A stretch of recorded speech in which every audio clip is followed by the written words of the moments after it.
If you don't have an assistant in a business, you are the assistant. I would rather hire someone that maybe hasn't been fully trained in something at a rate that we can afford, as long as that person is a problem solver and willing to learn. Have them spend a day at each property with the maintenance managers and walk them through the entire systems. And while he does that, he walks and talks with them. He records, the camera records.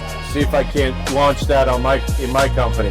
Just to GoPro and go for it. But when you think about it, it's fairly inexpensive for a few $100. Yeah. You could take that, capture it.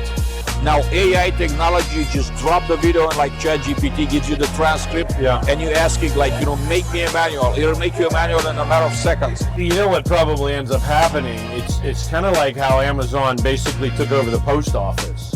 You never would see post office deliveries on Sundays or holidays ever. Now, because of Amazon, it's not uncommon for a package to be delivered on Christmas Day, and the truck that brings it in says U.S. Post Office on the side of it. How did they ever make that happen, okay?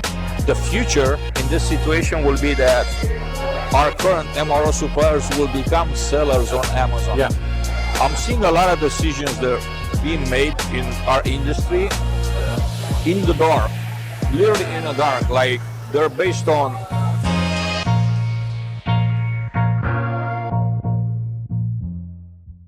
Wes, it's incredible to have you here. Thank you for coming. Thanks for having me. Excited about a roundtable this afternoon? I am, very much. Okay. What are you looking forward to when it comes to the conversation? I just really like the exchange of ideas. I'm relatively new to the real estate, multifamily, student housing side of facilities maintenance. My background was resorts. So I've been in this role for 3 years.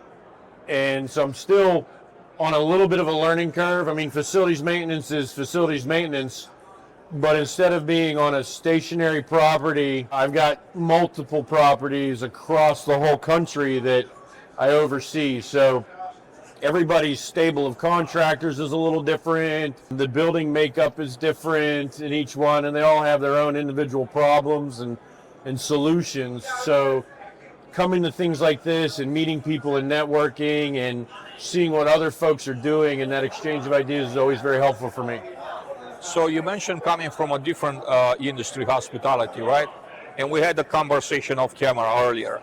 What are some things that multifamily can learn from hospitality?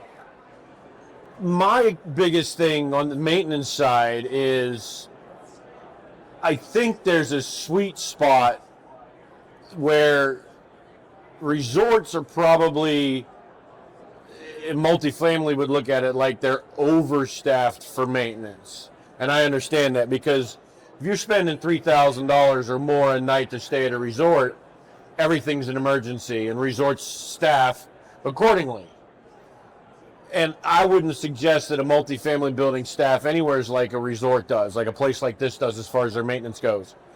But I would also say that it's been my experience in most of the companies that are doing this, they could all be Six Sigma black belts on lean when it comes to maintenance staffs. It's not so much always keeping up with the resident work orders that come through like an Entrada property management software, which that is important because you want your residents' experience to be good and you want to be prompt and get there when they have a maintenance problem. But what's lacking is sometimes the staff, but definitely the visibility on whether we're actually paying attention to the overall health of the building. And we're doing our PMs and all those things that don't come through as a work order in Entrada. You know, we've got good maintenance supervisors have got like calendars on their wall where they're checking boxes or spreadsheets or a combination thereof, and good GMs are keeping track of this kind of thing. But there are systems out there that will manage that for you and generate work orders where you can capture the data of what's being done. You can use that to track life cycles of larger end item equipment, and it's that CMMS tool, I think, is probably one of the biggest things that this industry could adopt from hospitality, because I don't know any resort that isn't using some sort of CMMS system. Could you pretty much explain what CMMS is? Computerized Maintenance Management System. Okay. It's essentially a computer program where you can input all the data for your property. Like every unit would be listed as like a unit. Every bedroom in that unit would be a subunit in that unit. All the appliances in that unit are listed. All your major end items, your cooling towers, your chillers, your air handlers, etc., your boilers, any major mechanical system, fire pumps, fire life safety systems, sprinkler systems, elevators, it all can be listed in there, and you can program the system to generate your work orders for preventative maintenance. I mean, you can set it up to generate work orders for daily tasks. Like if your maintenance staff's first project is, when they come in the morning, is to go do a police call of the grounds and pick up any trash, which a lot of our properties do. My company prides itself on Class A properties. So one of the first tasks, they're porters especially, but a lot of the maintenance guys will help out. They come in the morning, the first thing they do is a sweep of the grounds to make sure it's not all trashed up, because we have a lot of student housing. So especially on a Monday, you can have a lot of riffraff laying around, garbage, beer cans, etc. And there's not necessarily a work order generated for that. So in nowhere are you capturing the man hours that are spent doing that, and who's doing it. I mean, ideally, it's a porter's work to do. You don't necessarily want your maintenance supervisor that you're paying $70,000, $80,000 a year to spend time picking up garbage. It's not that they're above that. No, but that's not the right salary. Someone told me about sales, a long time ago. I had him on a podcast, and he has the saying, if you don't have an assistant in a business, you are the assistant. Exactly. The same goes here. This is like a very expensive sanitation worker. Exactly. Right. For the property. That's exactly to your point. Right. So that's one thing a CMMS will do for you, is it'll capture that data.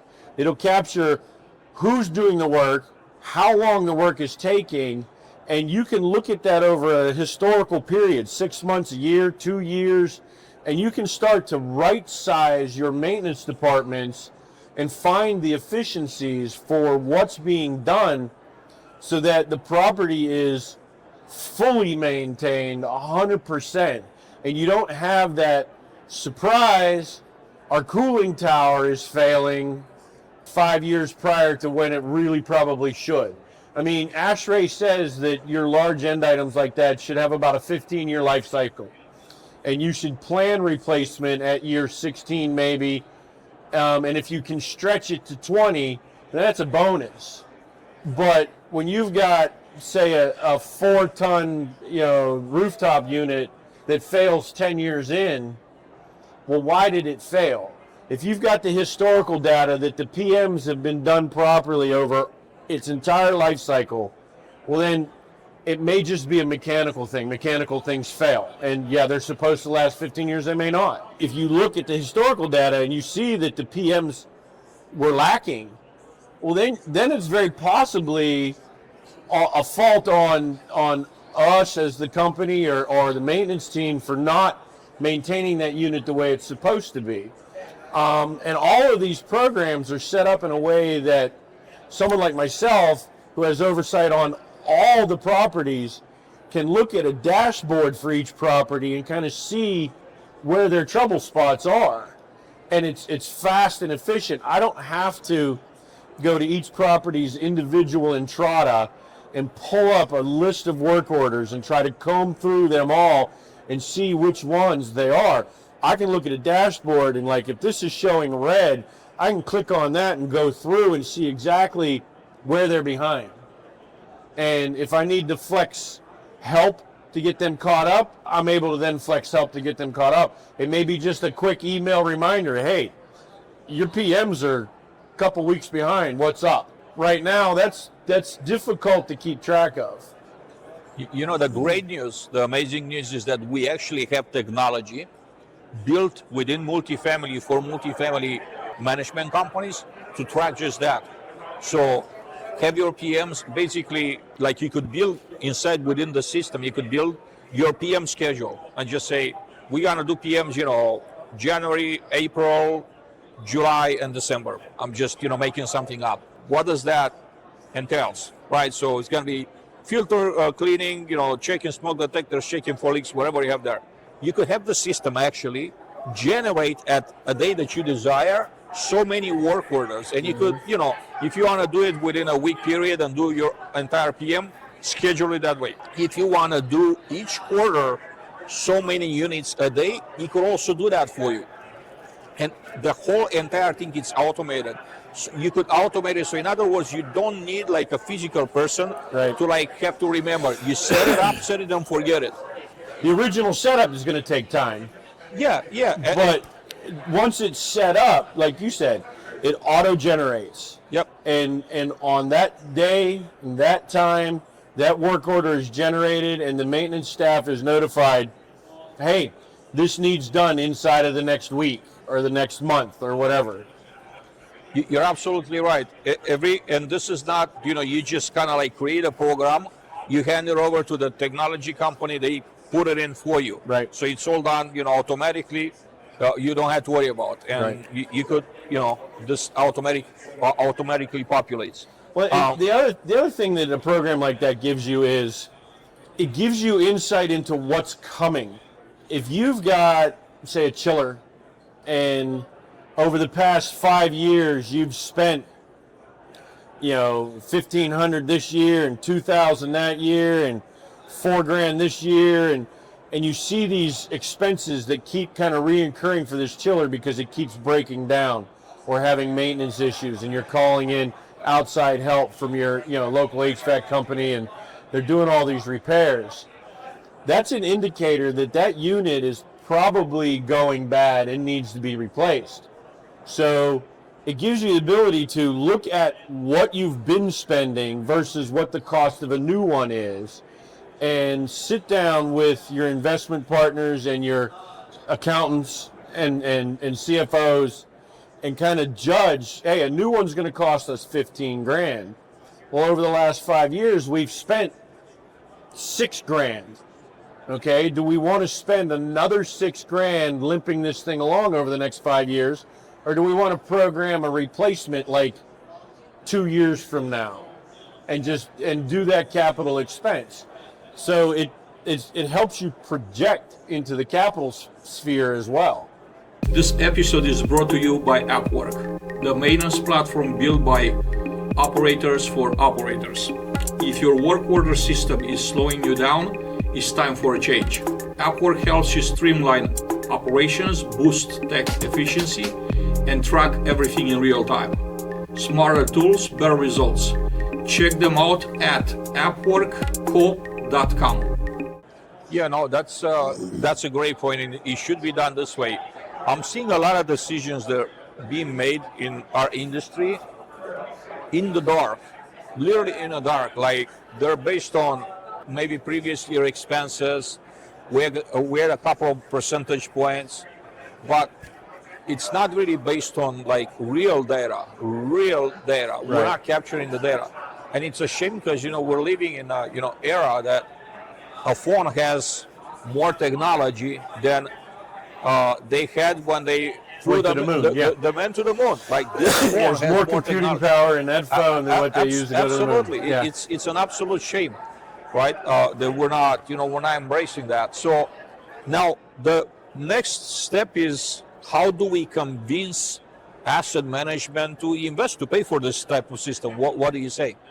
It would be nice if somebody out there would do a study, because when you talk about purchasing a piece of software or anything like that, a lot of the decision makers want to see like a return on investment, and it's hard to quantify a CMMS system's value because it's maintenance. Things still break. You are always going to have maintenance costs.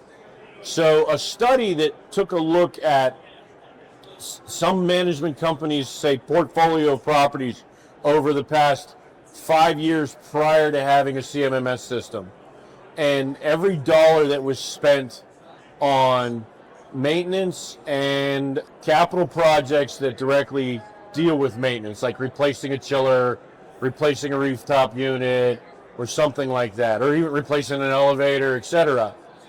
Take that and then adopt a CMMS system and look at the next 5 years, and it should show reduced cost.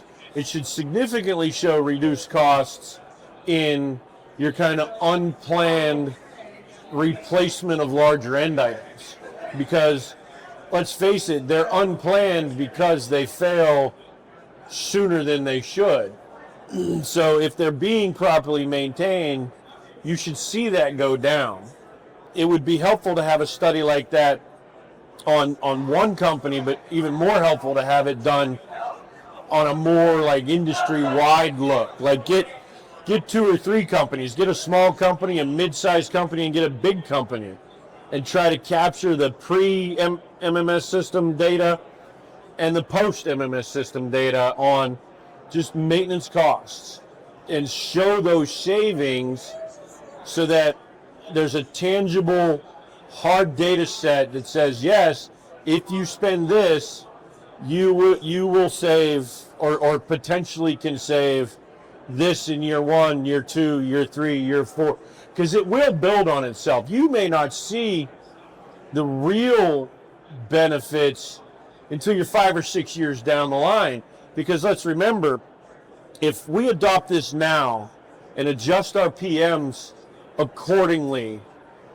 we are now should be maintaining systems the way they ought to be. That doesn't mean that these past years we were.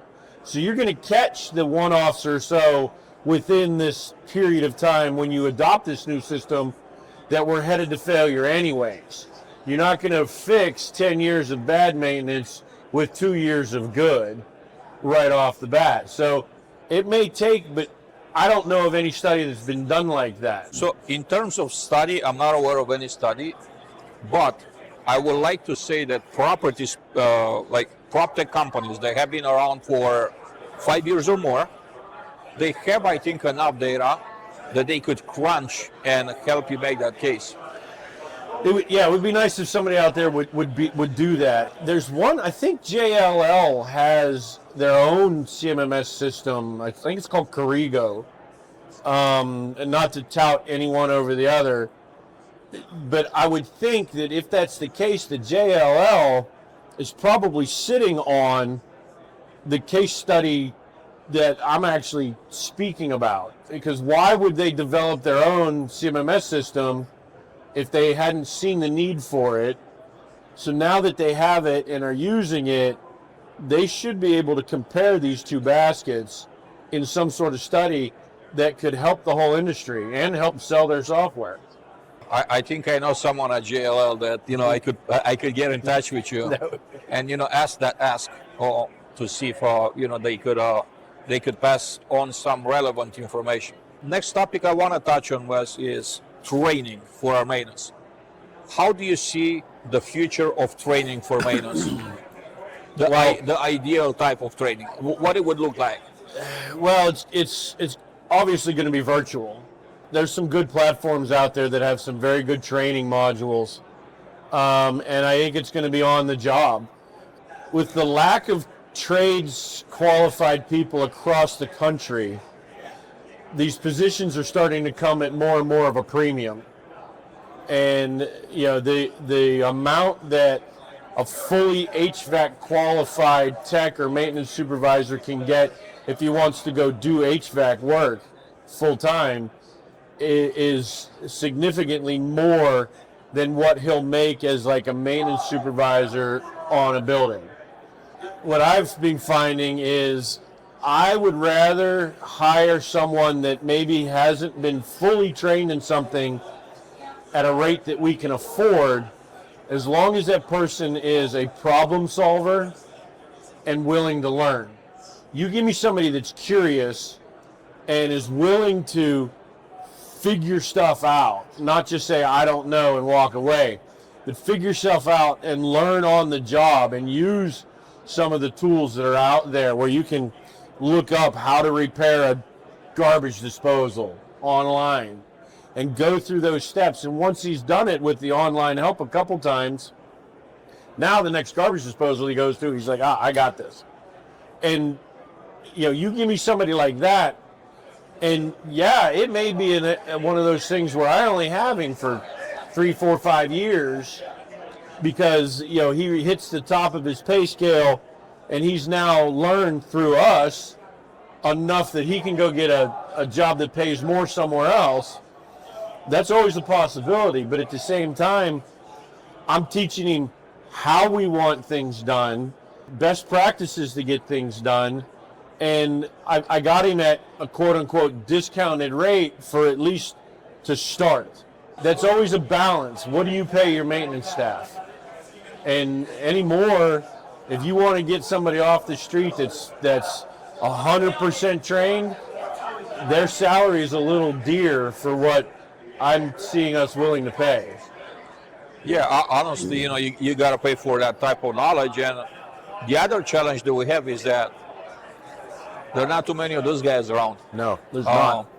Gen X's are on a way towards retirement, so they're phasing out. Either they retire really, or they go to less physical demanding jobs. Mm-hmm. So this legacy knowledge migrates, steps out of our industry with them, and then unfortunately we haven't done a great job at capturing that. Right. In other words, I work with various clients, and I had a situation with a client where there's an employee at their company that's been there for a very long time, for close to 3 decades.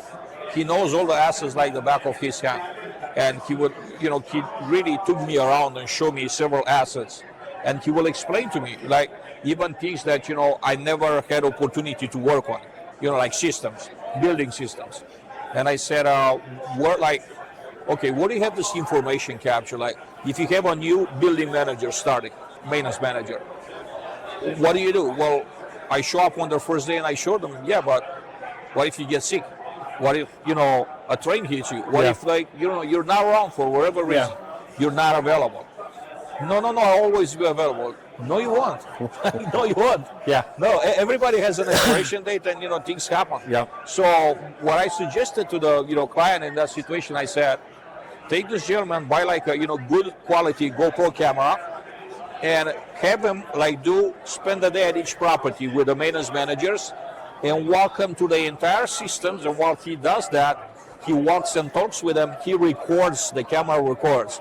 And you could take those videos and actually pull the transcript out of them, and build a property manual, instruction manual for maintenance, that you don't have to always have the physical person going through all of that. You have that capture, and it's captured for good. Yeah. Maybe just refresh it once a year. It's actually a great idea. I'm gonna make a note of that and see if I can't launch that in my company.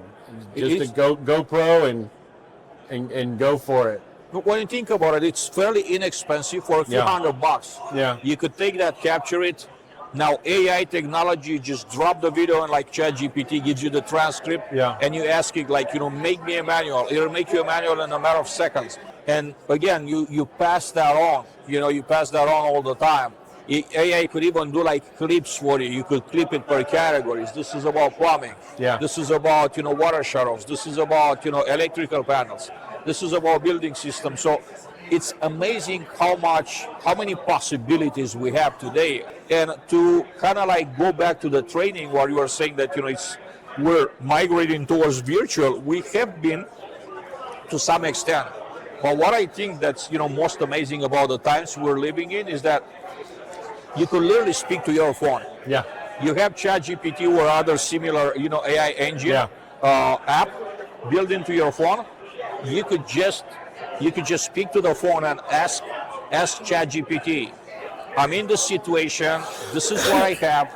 Even take a picture and upload the picture, and then tell it this is the picture, a wiring picture, any type of situation. AI will detect your situation and will suggest opportunities for improvement or ways which you could solve that particular problem, that work order. That's incredible. Yeah. And we could have it in our pocket for a few bucks a month. Yeah, absolutely. There's actually a program that I'm looking into right now for our company that uses AI to do punch lists. Like, we have a lot of student properties, so we do turn every year. And one of the things that sets turn up for success is very good unit walks ahead of time. And so everybody's got a checklist, and they're in there, and does this wall need a full repaint? Does it need a partial repaint? Does it just need touch up? Listing all the deficiencies in the apartments so that when turn happens, we're scheduling our carpet cleaning vendors and our paint vendors and the maintenance team and everything else properly and accordingly to get the whole property basically as close to new as possible inside of a 2 to 3 week period. It's a very intense time of year for us. There's a tool out that I'm looking into right now that is just like that. It's got the checklists built in, and you hit record when you walk in the room and just talk to your phone as you walk the room. And it gathers everything you say, and it records at the same time, and it takes the stills out of the video and downloads them all into the punch list for that apartment. And it should save us a ton of time and effort into making these punch lists. It'll make it for us, and it'll speed up the unit walks and keep people from having to take all those checklists back to the office and hammering them out into a program of some sort or a spreadsheet or whatever. So I've just started talking to the company that has it and done a little demo, so I've got more work to do to see if it's adoptable for us, but it's got potential for sure. Yeah, no, that's actually fascinating. I'll love for you to just kind of keep me in a loop with what you're finding, because at the end of the day, I think there's a lot of amazing product out there that solves a lot of the problems we have, but we have a communication problem, right? Yeah. You have best practices, I have best practices, everybody has. If we don't talk to each other and share this, I think it makes it very hard for adoption to happen, and also it makes it very hard for companies to innovate. Yeah. Because if they don't expand their customer base, then there's no resources to put more back towards the innovation part of the business. Absolutely. Right? So I think at the end of the day, with us putting our experiences together and our brains and just brainstorming, I think that we could actually make the biggest change that the industry has ever seen in collaboration with with software, with PropTech companies. Yeah, absolutely. Wes, what do you see? How do you see the future of apartment maintenance? How do you see our industry, the apartment maintenance industry, 5-10 years from now? I'd like to say I'm going to see massive changes, but at least from what I've experienced, this change comes very, very slow. So I think it'll be more on the incremental side of things. I think you'll see some more adoption of technology, the usage of AI to help you with things like that punch list that I talked about, room inspections, that kind of thing. Using AI to assist in that. Heck, using AI to assist with your PM programs, because if you can do a unit inspection using AI, you can do a PM using AI as well. So I see those things on the horizon. As far as massive changes, if you're talking about a local company that has all their properties in essentially the same geo footprint, like we're in Las Vegas. Let's say there's a property company here that has 15, 20 different apartment buildings in this general vicinity. That I would see probably ending up, if it's not already, as a centralized maintenance department that has vans that goes and takes care of things. Now, a company like myself, since we're spread across the entire country, a centralized doesn't really help us, because we've got maybe one property in the Boston market and one property in the College Station market. Where do you put your centralized maintenance? And that's a heck of a road trip. Okay, in the middle, right? Yeah, in the middle of the distance. I'm kidding, of course. Yeah, but you can't. So you're always going to have companies like mine and properties like what we have that your on-site maintenance is it. But I do see you can reduce your staff and find efficiencies if you can centralize that if your footprint allows it. I want to tell you about our new sponsor, iRestify. Property managers, here's the truth. Happy residents stay longer, and clean properties create happy residents. That's exactly what iRestify does. They specialize in multifamily cleaning and maintenance services that keep your residents happy and buildings pristine. They handle everything from common areas to turnovers. iRestify provides fully vetted professional cleaning teams and uses its proprietary platform to remotely monitor, schedule, and manage cleaning and maintenance operations across property portfolios. You get proof of service, quality inspections, and resident satisfaction reports, all through one easy app. Visit iRestify.com to see why so many multifamily pros are switching to iRestify. I'm thinking now that you're kind of envisioning this, and I'm saying this.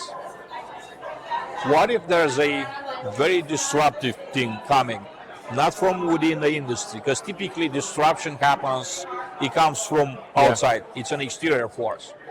And I have 3 companies in mind here that they had an incredible success, and part of their business model, their playbook, could be actually, I think, easy replicated in multifamily. I'm starting with Uber, right?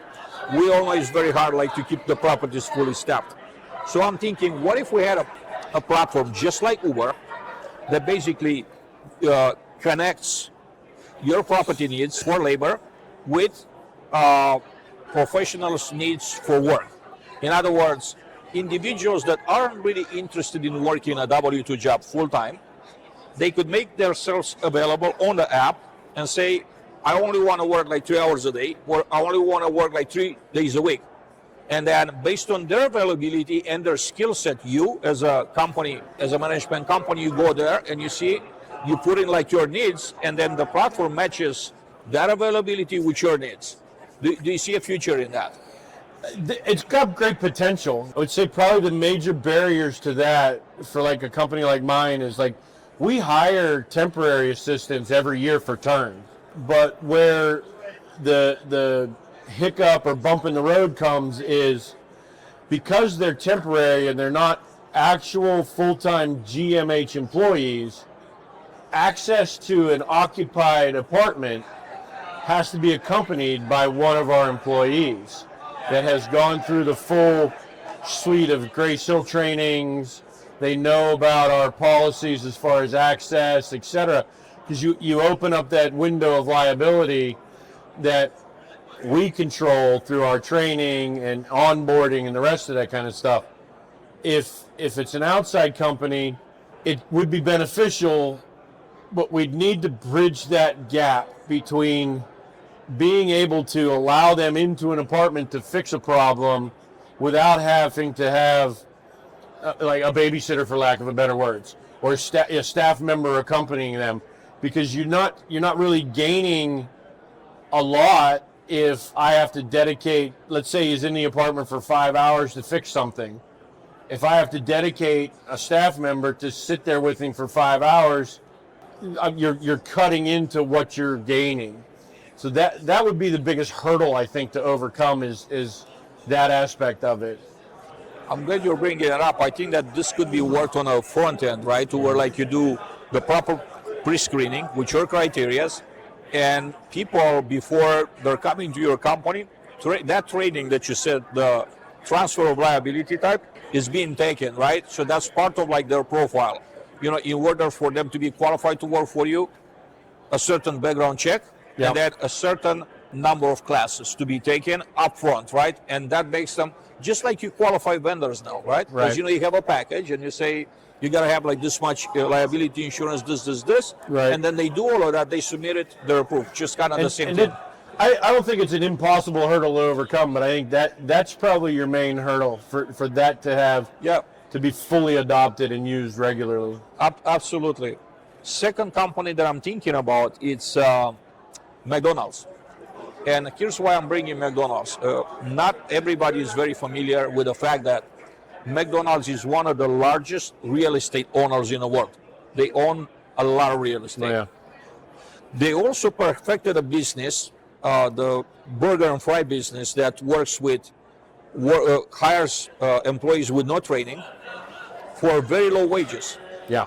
How similar is this with what we try in multifamily? Yeah. So I'm thinking if a company like this there wants to make a play in multifamily and like buy multifamily assets and actually run them like they ran the McDonald's, I think that they could be hugely successful there, and this could be an incredible disruption for the industry. Yeah, it could. It could. You'd have to have the assets to buy the properties and to set up Hamburger U or Multifamily U. Because I mean that's the thing with McDonald's is they've got great training available that they send their people to, and I think they call it Hamburger U actually. And that's, in a lot of companies like that have those kind of programs where you learn the whole process. There's potential there for that. Yeah. I'm actually hearing, this is a fact, right, that Costco has built like apartment communities. They're actually building. I'm not sure if they're going to third party run or run on themselves. And also Amazon is doing that too. Because Amazon's got a lot of real estate too. With these distro centers and stuff that they have all around the country. Yeah. Yeah, so now this brings me to the next possible disruption, which is Amazon. When you think about their model, their logistics model, it's unbeatable. Nobody comes even close. If Amazon was to decide to make a play in multifamily and compete with our current MRO vendors, Ferguson, Chadwell, HD Supply, right? Lowe's Pro too. All of them. None of our current MRO vendors, suppliers, can stand a chance in front of Amazon. They're not equipped. They're just simply not. Like their technology, the way they do the business, they're nowhere near. I think that this could become like an incredible disruption in the industry if Amazon decides to make a play. You know what probably ends up happening? It's kind of like how Amazon basically took over the post office. You never would see post office deliveries on Sundays or holidays ever. Now, because of Amazon, it's not uncommon for a package to be delivered on like Christmas Day, and the truck that brings it in says U.S. Post Office on the side of it. How did they ever make that happen? Okay, with the unions that are in the post office and stuff like that, no Sundays, no holidays. That was their MO for forever. And now all of a sudden, it doesn't matter whether it's a Sunday, a holiday, or whatever. If they've got a package to deliver and Amazon says you're delivering it, guess what comes? The post office to deliver that package. So if Amazon made a play, I would see that they'd basically end up taking over full delivery aspects of all of our MRO suppliers. And they would basically be the elephant in the room that forces the Lowe's Pros, HD Supply, Chadwell's, Ferguson to just disband their entire delivery warehouse system and deliver through Amazon. So you'd be purchasing Lowe's products through Amazon, being delivered by Amazon, and it may show up in a Lowe's truck, but it's all one-stop shop. That's one thing Amazon does, is it doesn't necessarily reinvent the wheel if it already is there. It just comes in and takes over that system, finds the efficiencies, and makes it run better. It's fascinating because I have the same vision, and to put it in like simple words, the future in this situation will be that our current MRO suppliers will become sellers on Amazon. Yeah.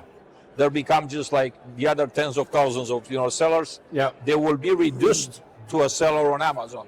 It'll almost end up being a whole separate Amazon. You know what I mean? So instead of trying to look through your regular Amazon and weed out all the search stuff that shows up when you say, I want a light bulb, it'll be a separate like MRO Amazon MRO or something like that. Yeah, it lends itself to that kind of thing for sure. They'll be sellers on Amazon. Yeah. Wes, amazing conversation. Thank you for taking the time to be with me today and to actually fly in to be at the conference at the round table. It's great to have you. I look forward to our conversation on a roundtable. I'd like for you to share some final thoughts. I'm just happy to be here. I always like the opportunity to meet other people in the industry, share ideas and stuff like that. This is the first time I've ever been to the Venetian. This is a pretty nice joint. Yeah, I'm happy to be here. As far as final thoughts go, is I would urge everybody in the industry to leverage technology across the board. Most people are leveraging technology pretty well with rents and operations and all the rest of that kind of stuff, but then you hit the maintenance side of things and it starts to fizzle a little. It would be nice to see that same drive in leveraging the technology to be on the maintenance side as well. Thank you again. Thank you.